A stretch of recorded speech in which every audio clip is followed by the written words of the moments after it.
Assalamualaikum. Waalaikumsalam. Tadi bengong aja. Iya, mau ngapain lo? Saya main game. Bisa tolongin saya nggak ini, Pak? Apa ya?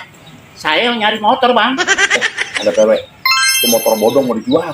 Bagaimana motor bodong kan nggak ada surat-suratnya? Yang mana saya berani, ntar tanggung jawab saya. Ini malah cewek, ada STNK-nya dan PKB-nya ada. Loh, kok bisa begitu? Hasilnya kan motor bodong, nggak ada surat-suratnya. Ini motor bodong, si bodong. Kalau mau saya telepon orang ini. Kasih komisi dulu nih ya. Ya iya, itu mah. 200 ya. Iya, mereka kan cewek kalau nggak mau whisky, aku buka. Bentar. Cepet ah. Iya. Halo, Assalamualaikum. Dong, motor lu masih ada? Buset.